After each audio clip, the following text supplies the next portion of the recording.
Aujourd'hui est la journée mondiale de l'océan, dont un thème bien précis a été capté, l'innovation pour un océan durable. Sur ce, bon, tout le monde sait qu'à cette période où nous sommes, nous avons bien le regret de fêter cette journée comme nous l'avons fait aujourd'hui. Mais cette situation qui est la pandémie du Covid-19 nous oblige à le fêter tel quel.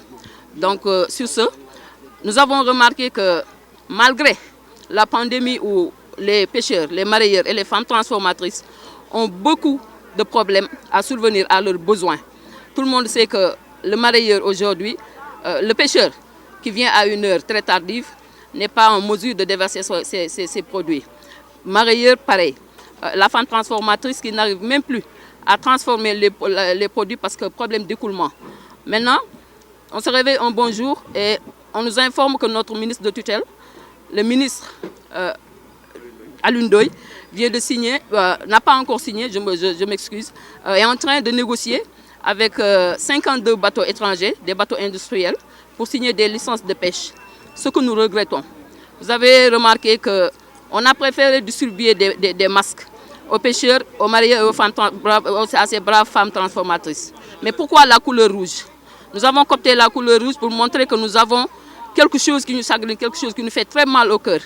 Nous avons aussi mis un slogan dans ces masques, non aux licences de pêche. Donc nous interpellons notre ministre pour lui dire qu'il faut vraiment venir voir ces acteurs de la pêche artisanale, discuter avec eux pour vraiment leur faire savoir comment se passent les licences. Je vous ai dit tout de suite que nous avons comme thème l'innovation pour un océan durable, mais nous avons aussi pensé 4 points qui sont vraiment fondamentaux pour pouvoir vraiment préserver ces ressources.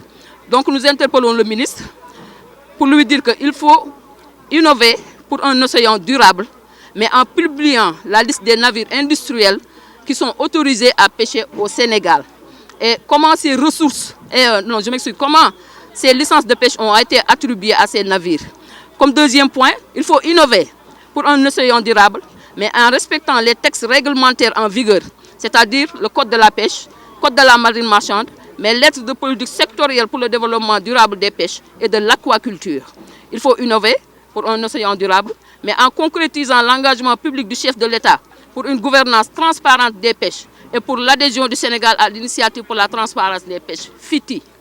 Enfin, pour innover pour un océan durable, en protégeant nos océans et en préservant les métiers de la pêche, afin d'assurer la sécurité alimentaire des communautés des pêcheurs et des populations sénégalaises d'une manière générale.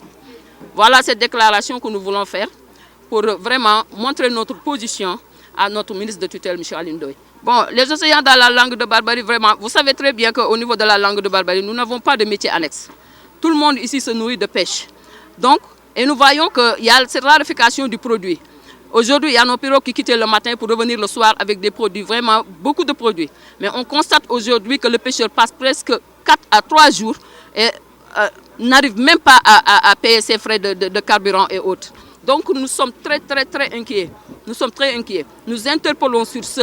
Parce que tout le monde sait que les navires, avec les licences de pêche qu'on les attribue, mais on les dicte de pêcher au large des côtes, c'est-à-dire à 12 000 miles.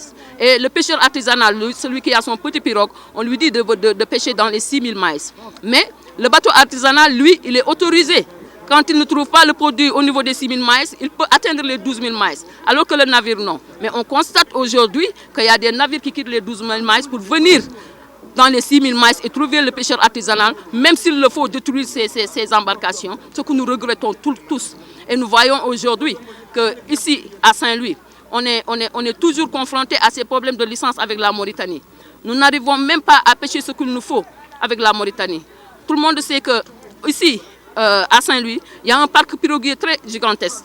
Et nous voyons qu'il y a une très petite superficie avec l'embouchure, l'implantation de BP, la frontière avec la Mauritanie. On n'arrive même pas à pêcher dans nos zones. Ce qui nous pousse à quitter Saint-Louis pour aller dans les autres régions.